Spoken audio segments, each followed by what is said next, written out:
महायुतीबरोबर असलेले आमदार रवी राणा आपल्या सोबत आहेत। रवी राणाजी, अधिवेशन सुरू आहे, सरकारला घेरण्याचं पुरेपूर काम जे आहे ते विरोधक करताना पाहायला मिळते। तुमच्या पत्नी नवनीत राणे या देखील लोकसभा निवडणूक जे आहेत ते अमरावतीमधनं लढल्या, परंतु त्यांना पराभवाचा सामना करावा लागला। महायुतीमधल्या अनेक घटक पक्षातल्या नेत्यांनी तुम्हाला मदत केली नाही का? त्या संदर्भातली खंत देखील तुमच्या पत्नीने बोलून दाखवली। नाही, असं आहे की महाविकास आघाडी खऱ्या अर्थानं खोटं राजकारण करून मतं जमा करत आहे। संविधान भारतरत्न डॉक्टर बाबासाहेब आंबेडकर यांनी जे आम्हाला संविधानाच्या माध्यमातून अधिकार दिलेला आहे, हक्क दिलेला आहे, ते आमच्या हृदयात आहे। आणि मला वाटते जब तक सूरज चांद रहेगा तब तक संविधान रहेगा, तब तक बाबा साहेब का नाम रहेगा, संविधान रहेगा। म्हणून महाविकास आघाडीच्या नेत्यांनी चुकीच्या अफवा फैलून संविधान नष्ट करणार आहे, संविधान बदलणार आहे अशा खोट्या बातम्या पेरून एकदा खोटं बोलून त्यांनी मतदान जमा केलं। त्या ठिकाणी खटाखट 8,500 रुपये प्रत्येकाच्या बँकेमध्ये जाणार महिन्याचे, हे ते खोटे बोलले। आणि नवनीत राणांचा हा पराभव काही नेत्यांच्या एकत्र येऊन ज्या पद्धतीनं त्यांचा पराभव झाला त्याची पूर्ण जबाबदारी मी आधीच सांगितलं आहे, ही रवी राणांनी घेतलेली आहे। आणि ज्यांनी अमरावती जिल्ह्याचा विकास थांबवला, ज्यांनी कुठल्याही प्रकारच्या अमरावती जिल्ह्याच्या भविष्याची विचार न करता आपली राजकीय पोळी शेकली, अशा लोकांना शेकाचं काम येणाऱ्या काळामध्ये विधानसभेमध्ये अमरावतीची जनता करणार आहे। ओएसिस फर्टिलिटीच्या तज्ञांनी IVF उपचार पद्धतीद्वारे 1 लाखांहून अधिक जोडप्यांना मातृत्व प्राप्तीचा आनंद दिला आहे।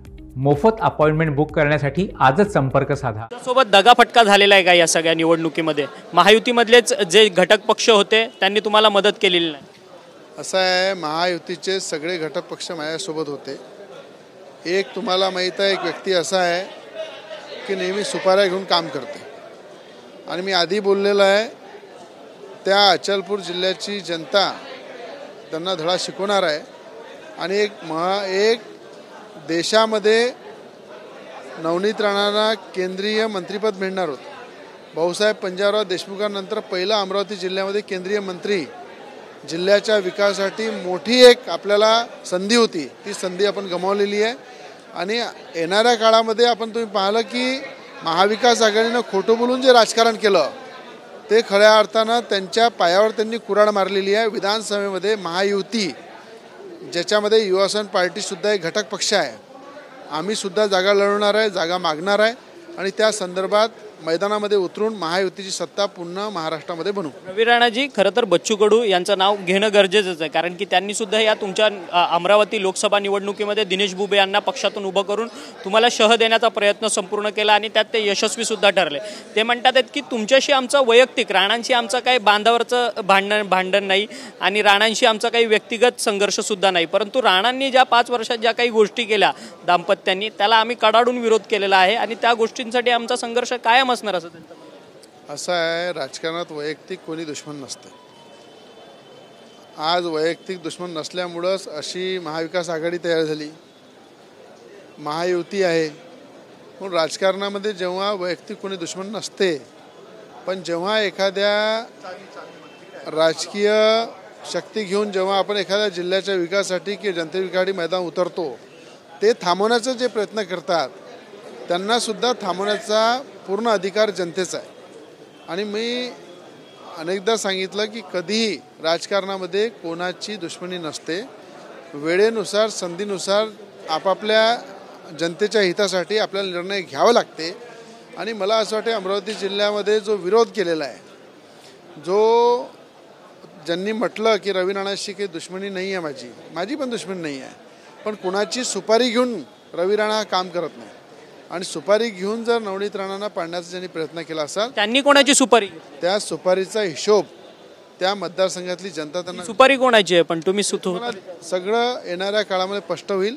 आता लवकरच विधानसभा इलेक्शन आहे, अनेकांचे हिशोब आपापल्या भागामध्ये जनता विचारणार आहे आणि तो हिशोब तिथल्या जनतेला त्यांना द्यावा लागेल। यशोमती ठाकूरांनी सांगितलं की कॉपी अर्थात त्यांनी सांगितलं की बाण मारला, ती कॉपी यशोमती ठाकूरांना केली, परंतु यशोमती ठाकूर म्हणतात की तोच बाण कुठे गेला आता समजलंय। असं आहे, मी आधीच सांगितलं, महाविकास आघाडीने खोटं बोलून लोकांचे खिसे कापलेले आहे, खोटं बोलून लोकांचे मतं जमा केलेले आहे. संविधान हे आमच्या रक्तात आहे आणि मला असं वाटतं संविधानाला कोणाचा बापी धक्का लावू शकत नाही. यशोमती ठाकूरांना प्रत्युत्तर आहे की नाही तुमच्याकडे? संविधानाचा खोटा प्रचार करून त्या ठिकाणी मतं जमा करण्यानी काही बोलले त्याला अर्थ नाही आहे. आणि 8,500 रुपये खटाखट बँकेमध्ये ते कधी टाकणार आहे ते मला विचारायचं. परंतु सर, वैयक्तिक तुमच्यावरती टीका केली जाते तुमच्या राणा दाम्पत्यांवरती. यशोमती ठाकूर या तुमच्या जिल्ह्याच्या पालकमंत्री सुद्धा होत्या महाविकास आघाडीमध्ये आणि त्या मंत्री सुद्धा राहिल्या. त्या तुमच्यावरती आरोप करतात आहेत कॉपीवरतून त्या त्यांना कुठं गेला वगैरे. त्याच्या संदर्भात तुमच्याकडे काही उत्तर आहे की? मी तुम्हाला सांगतो, राजकीय व्यक्ती जेव्हा समाजामध्ये काम करते, लोकांमध्ये लोकप्रिय होते, तेव्हा अनेक असे लोकविरोध प्रतिविरोध करत राहतात. आणि मला असं वाटते रवी राणा हा शून्यातून तयार झालेला कार्यकर्ता आहे आणि रवी राणाच्या विरोधामध्ये अनेक जे आपल्या याच्यातून नेते आहे, जे खऱ्या अर्थानं पारंपरिक वडिलोपार्जित त्यांच्यामध्ये नेतेगिरी आहे, ते माझा विरोध करतात. कारण घराणेशाही असते, घराणेशाहीला थांबवण्यासाठी जर रवी राणा पुढे आलेला आहे. आणि रवी राणा एक हमालाचा मुलगा आहे, हमाली काम करणाऱ्या एका बापाचा मुलगा रवी राणा आहे. रवी राणाजी, मग आता तुमचं पुढचं टार्गेट तिवसा आणि अचलपूर असणार का तुमच्या पक्षाचं? तिथं घुसणार? युवा स्वाभिमान पार्टीतर्फे मी महायुतीला जागा मागणार आहे. आमची बोलणी चालू आहे. ज्या ज्या ठिकाणी आमची ताकद मजबूत राहील आम्ही लढू, ज्या ज्या ठिकाणी महायुतीतला जो घटक मजबूत राहील ते लढवेल. पण खरं तर तिवसा आणि अचलपूरमध्ये तुम्ही स्वतःहून ताकद लावणार का यंदा? कारण की ज्या पद्धतीने तुमच्या संदर्भात अमरावतीमध्ये राजकारण घडलेलं आहे तुमच्या बायकोच्या संदर्भात, त्याचा बदला वचपा काढणार. तुम्हाला माहीत आहे, मी जिल्ह्यात पूर्ण काम करतो, आजूबाजूच्या जिल्ह्यात करतो, अमरावती जिल्ह्याच्या प्रत्येक मतदारसंघात काम करतो. नवनीत राणाला प्रत्येक ठिकाणी लीड आहे, प्रत्येक ठिकाणी लोकांनी भरपूर त्यांना आशीर्वाद दिलेला आहे. पण ज्या लोकांनी आशीर्वाद दिला आणि त्यांना थोडा आशीर्वाद जो कमी पडला, तर तो कशामुळे पडला हे प्रत्येक जिल्ह्यातल्या प्रत्येक मतदारसंघातल्या जनतेला माहीत आहे.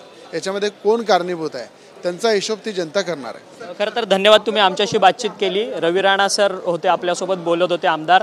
त्यांनी सांगितलं की ज्यांनी आमच्या पराभवाच्या संदर्भात काम केलेलं आहे त्यांना जनता जी आहे ती योग्य जागा दाखवेल, असं मत रवी राणा यांनी आपल्याशी बोलताना व्यक्त केलं. व्हिडिओ जर्नलिस्ट रोहनसह अक्षय मंकणी, TV9 मराठी, मुंबई.